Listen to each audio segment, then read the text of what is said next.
Once there was a boy named Albert, a quiet boy, a boy who didn't talk much, but a boy who loved to daydream and think about things that most boys did not think about, like why is the sky so blue and how high is the sky anyway? Instead of playing games with other boys or chasing little girls, Albert liked to find a quiet place where he could think and daydream about these questions. One day, Albert's father gave him a compass. Albert wondered what made the little needle always point in the same direction. What was this invisible force, this strange energy? That compass was like a magic connection to a mysterious world, and it made Albert think and daydream even more and more and more. Albert, what you doing in that tree? Albert, come on down and talk to me. Albert, you're as quiet as can be for a little boy. Albert, tell me what you're thinking about. Questions about the universe, no doubt. Albert, what you trying to figure out? What's the mystery? You ought to be out running around with the other boys, kicking a soccer ball around the street, chasing little girls on a sunny afternoon. Why you gotta be so discreet?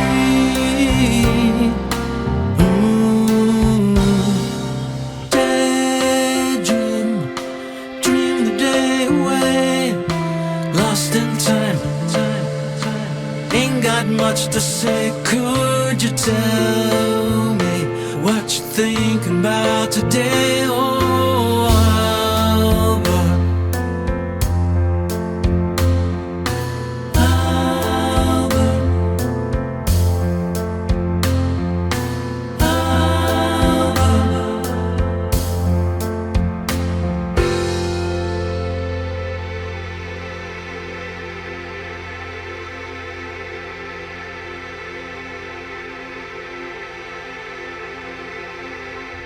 Well, the years went by quickly, and Albert grew into a very intelligent young man. And as you might expect, he still loved to think and daydream.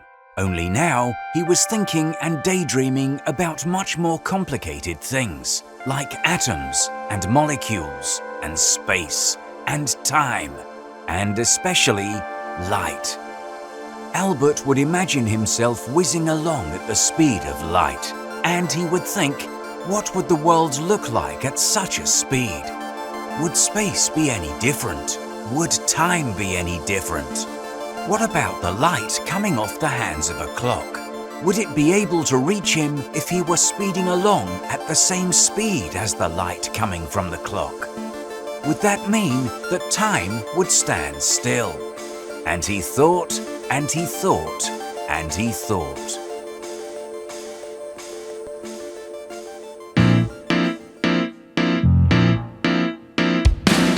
On a beam of light, flying so fast that time can't catch me.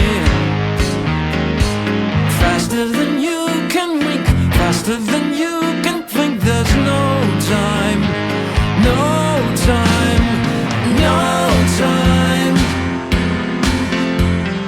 no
upon a beam of light. Nothing but space and time surround me.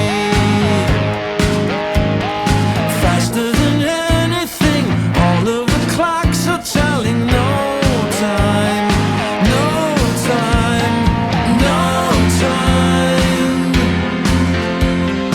no time, no time, no time, no time.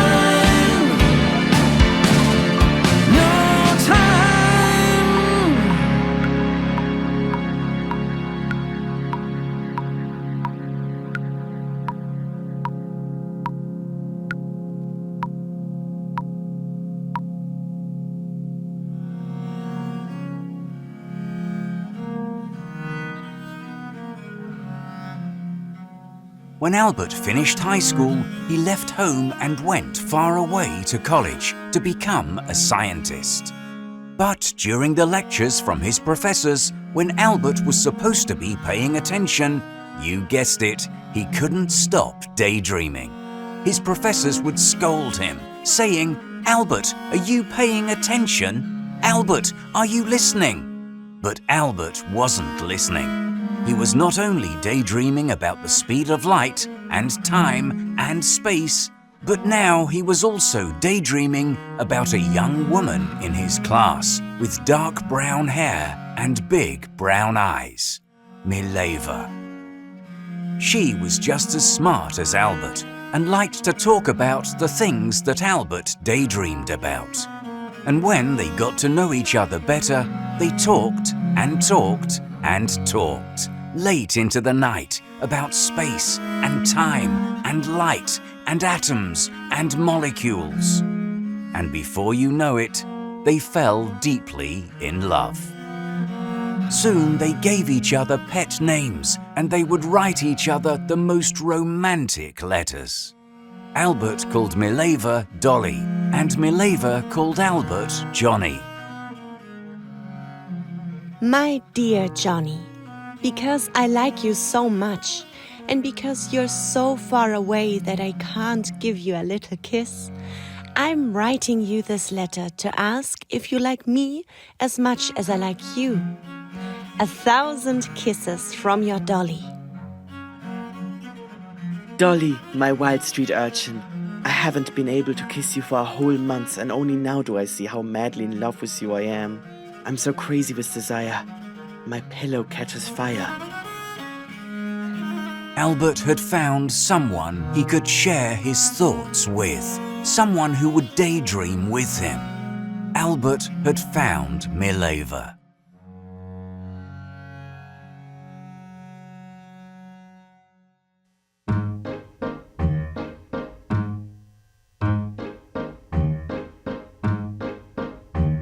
Mileva, Mileva, come live with me, and we'll be together like birds in a tree, and daydream together, our life are so free. Together, Mileva, Mileva, Mileva, come with me now. Some say we're wrong, but we'll make it somehow. It all feels so right, so incredibly now. Together, Mileva, you be my Dolly and I will be yours forever.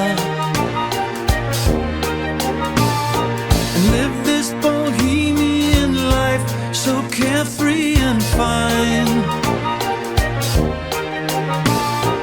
Two heads are better than one, so smart and so clever. We'll be a nation of two, just your thoughts and mine.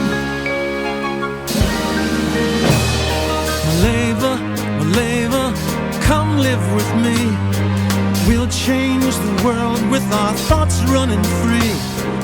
Freedom to think of whatever we please. Forever, Mileva, forever, Mileva, together, Mileva.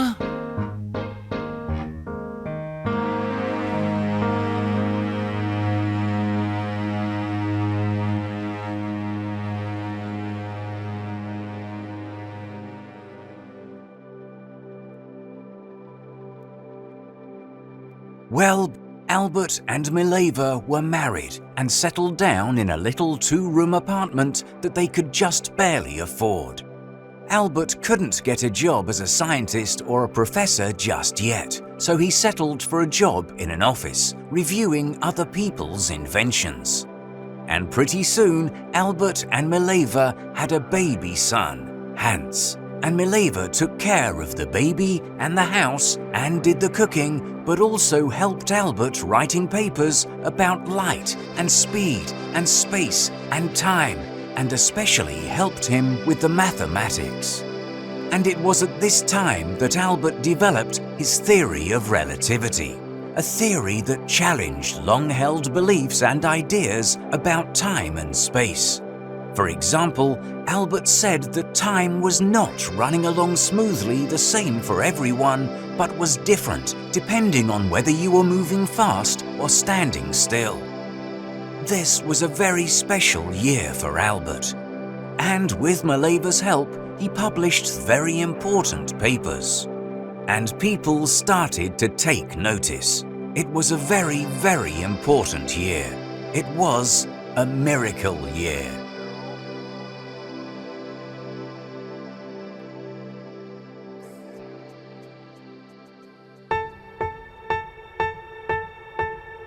It's a miracle year, I got everything going. It's a miracle year, and the ideas are flowing. It's a miracle year. It's a miracle year. It's a miracle year, and the time is suspended. All the answers are here, all the rules are upended. It's a miracle year. It's a miracle year. Space is time, and time is space is time. Round and round we go and finally find we were blind, and mass is energy, energy, energy.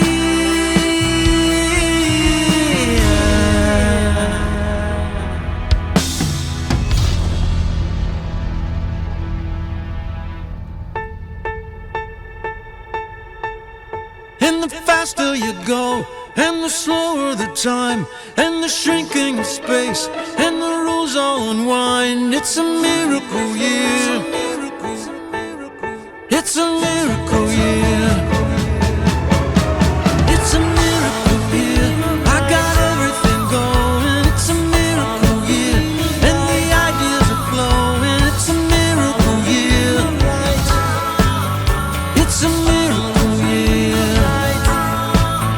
It's a miracle year. It's a miracle year.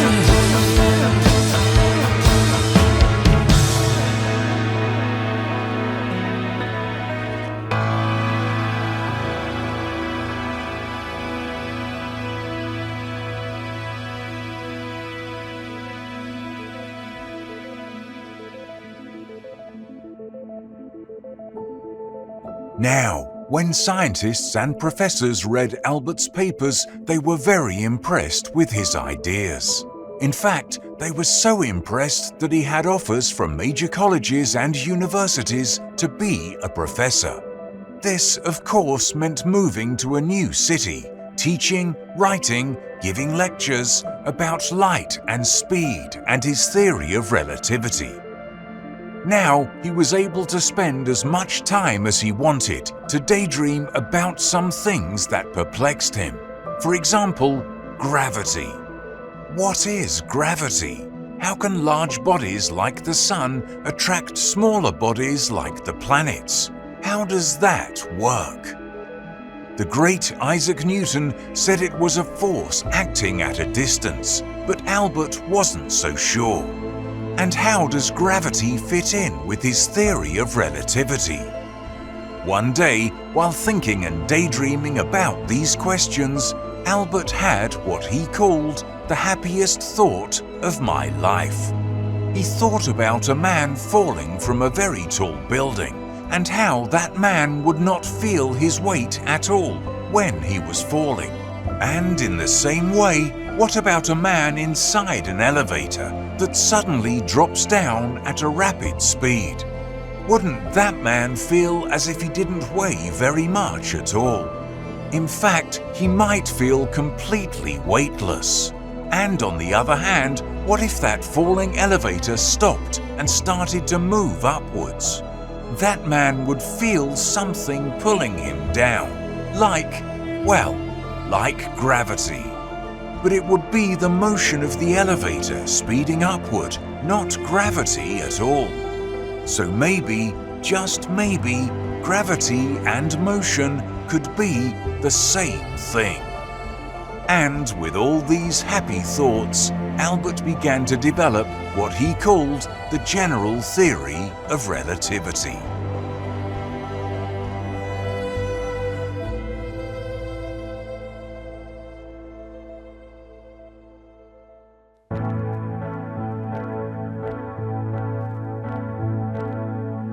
Picture, if you will, falling man who's in free fall, falling ever faster, ever lighter as he falls.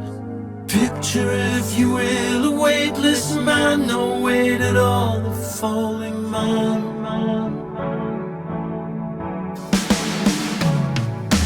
Picture, if you will, the earth is falling around the sun, curving through the curvature, another year is done. Falling like a man who's spinning like the top that's spun. Falling man.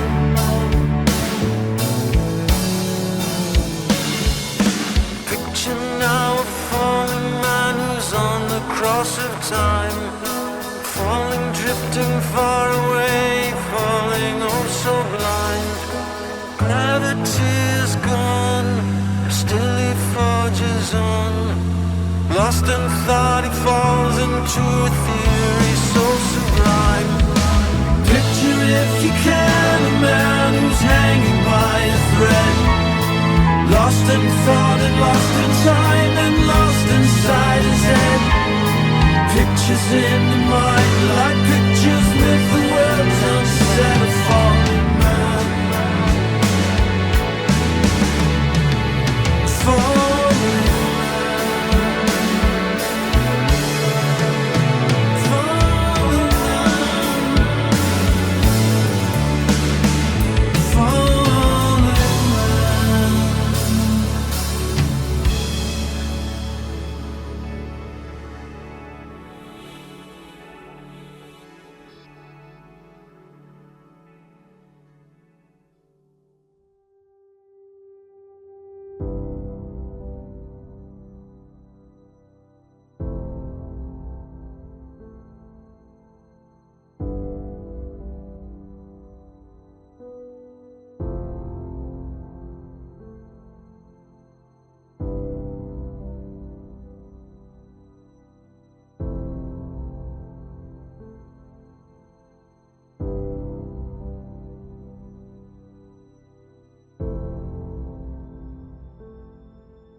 Now, as all this was happening, Albert became very busy and had less and less time to be with Mileva and Hans.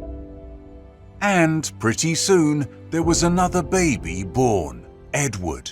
And now Mileva had 2 sons and a husband to take care of, a new home to keep, cooking and washing to do, and she saw less and less of Albert as he became more and more in demand at the university. The only free time that Albert had, he used to work on his ideas, write more papers, and yes, do some more daydreaming, which he now called thought experiments. In fact, Albert told Mileva that she was not allowed to interrupt him when he was working on his ideas, which grew to be more and more often. And more, Mileva felt that she was not a part of Albert's life like she was before, like she was caught in a life she didn't want. She wrote to her friend Helen. Dear Helen, we are all well. My big Albert, He has become a famous physicist. He is tirelessly working on his problems. One can say that he lives only for them. I must confess, we are unimportant to him and take second place. And what's even more than that, my husband does not allow me to interrupt him while he's working. I don't know how much longer I can live like this. Mileva. Well, it got so bad that Mileva decided it was time to leave Albert. So one day, she took the boys and went back to the town where she had first met Albert, hoping to start a new life without him.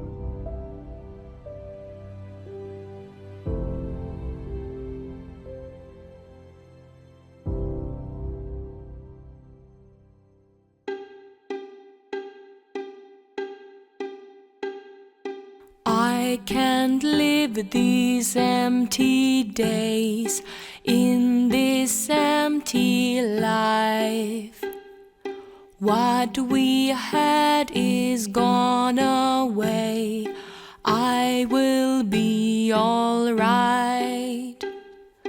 I will be all right. I will take our boys and go somewhere warm and bright. We will find a place to live.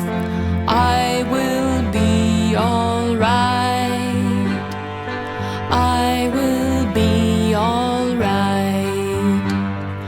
Albert, our love has gone away. I cannot lie. Please tell me, why can't you be a father to the boys, a husband late at night? I will take our boys and go somewhere warm and bright. We will start a brand new life. I will be all right. I will be all right.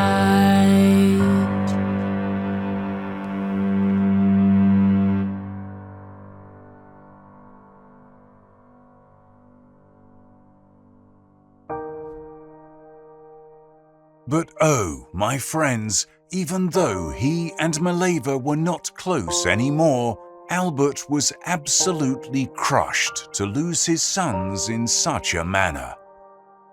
And he fell into a deep depression and became very ill. Luckily, his cousin and childhood playmate, Elsa, heard that he was feeling ill and came to nurse him back to health. Soon, Albert and Elsa developed a very close friendship and then became even closer than friends. And they were eventually married and settled down in the city where Albert was a professor.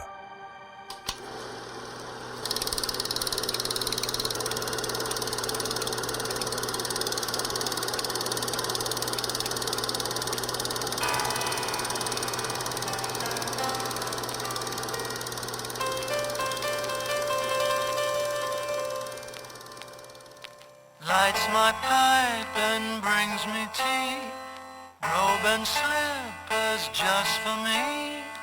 Keeps the house so nice and warm and clean. Life is all so fun with Elsa.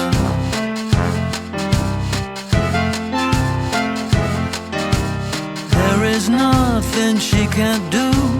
Lentil soup and sausage stew gives me pocket money for the day. Life is all so fine with Elsa.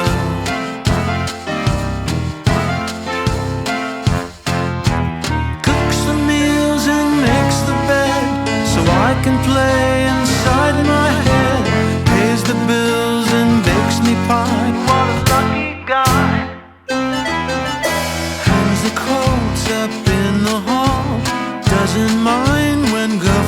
hall, packs my suitcase when it's time to leave. Life is all so fun without sun. Life is all so fun without sun. Life is all so fun without sun.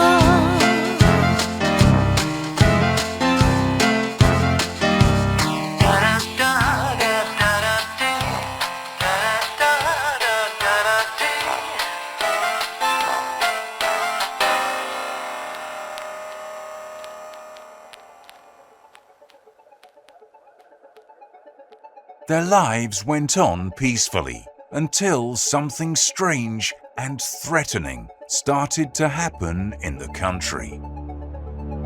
Some men who were called Nazis started to say that people like Albert and Elsa were to blame for all kinds of trouble and suffering in the land and should be removed by force. Albert saw many of his countrymen taken away in trains to be put in big camps called concentration camps. There were even rumors that all of the people in the concentration camps were to be killed, murdered on purpose. Albert and Elsa felt very, very threatened and afraid for their lives. It came to pass that these Nazis threatened to arrest Albert and send him to prison. Well, Albert and Elsa could not let that happen, and so they got away as quickly as possible and as far away from the Nazis as they could, and they eventually traveled to the United States. The Americans welcomed Albert, and many colleges and universities offered him a position. And so he became a professor at Princeton University, where he could think and daydream and work on his final project. But by the time that Albert and Elsa had settled in America, the United States had gone to war with the Nazis and their new friends, the Japanese, and some scientists were afraid that the Nazis were working on a very powerful bomb, based on Albert's theory of mass and energy. And so, along with many other scientists, he signed a letter to the President of the United States warning of this situation. Although Albert was against war, he realized that if the Nazis developed this powerful bomb first, they may take over the world. And he wanted to do whatever he could to stop that from happening.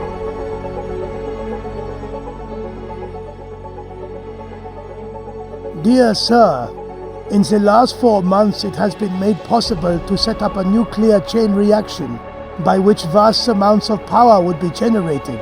This new phenomenon would also lead to the construction of extremely powerful bombs.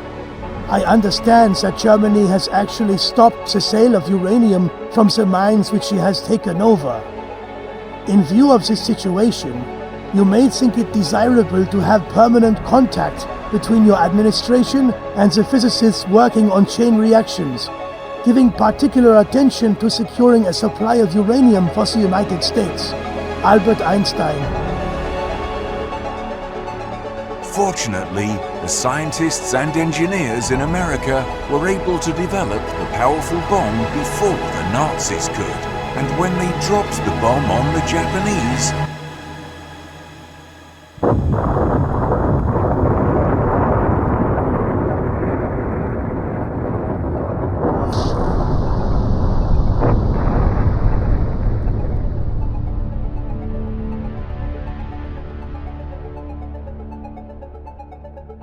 the Japanese surrendered.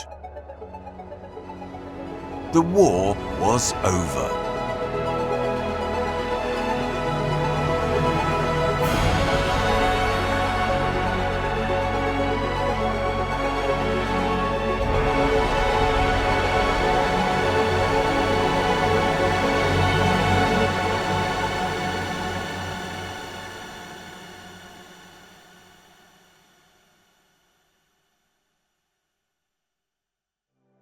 And with the war over, Albert could now focus his mind on one and only one thing. He called it the unified field theory. It was a kind of theory of everything: light, motion, energy, gravity, and everything in the whole universe. Black holes, the Big Bang, the very end of the universe. The very, very big and the very, very small, all in one theory. Everything connected to everything else. All in one and one in all.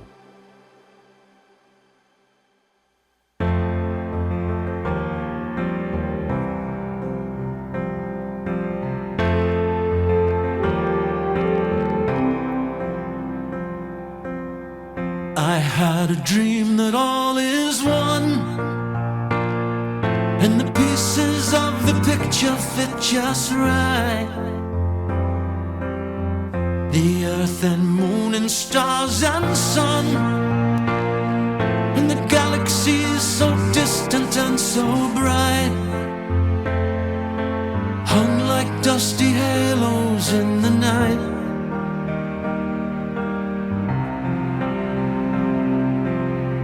I dreamed that space and time are one, and the universe expanding as we go. Stars are born and die, then done, and it started many billion years ago. From the nothingness we cannot ever know, from a time before all time began to flow. Spinning here in constant flight, spinning through the starry night, we go.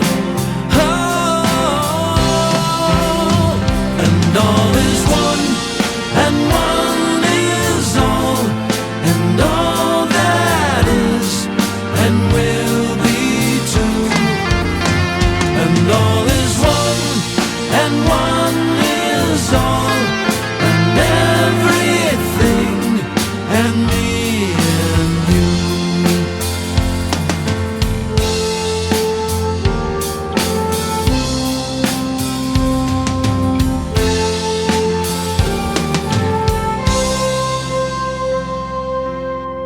I had a dream that I was young, and I knew all of the things that I know now. I saw the things that I had done, and the people who I loved and then let down. And the story of my life was like a book, and I could turn to any page and take a look,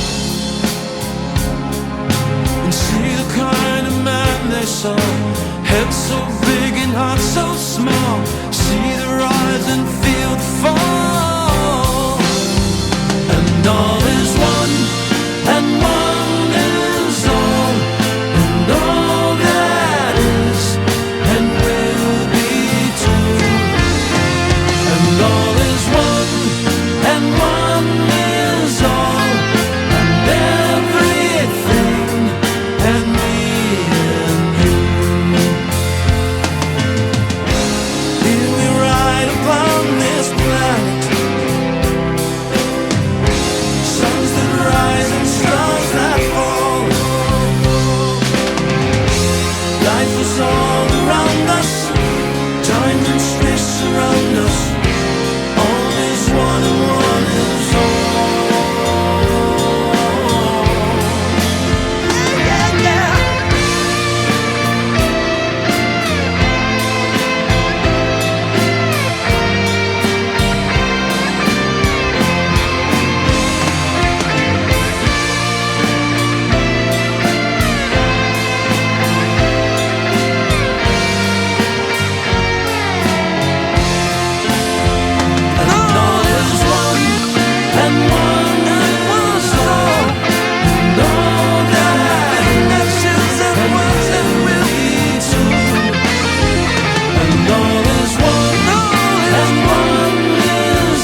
And so Albert lived his final years at Princeton and grew to be very old. And one spring day, his heart stopped beating, and he daydreamed no more. But all the daydreams he had dreamed inspired others to dream also, about the size of the universe, and black holes, and the Big Bang, and the speed of light, and space, and time, and molecules and atoms, and electrons, and all of the most wonderful and exciting thoughts that there are to think.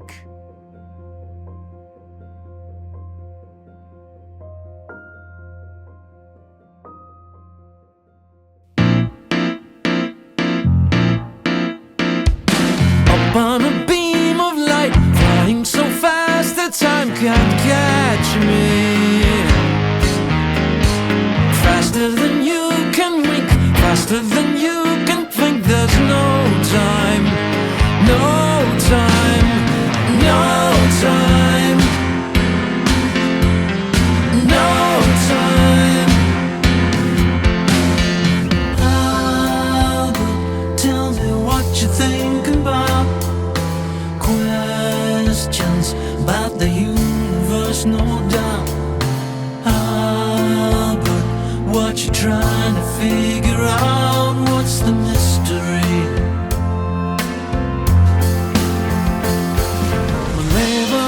Maleva, come with me now. Some say we're wrong, but we'll make it somehow. It all feels so right, so incredibly now. Together, Maleva. It's a miracle year, I got everything going. It's a miracle year, and the ideas are flowing. It's a miracle year. It's a miracle year. Picture, if you will, the earth is full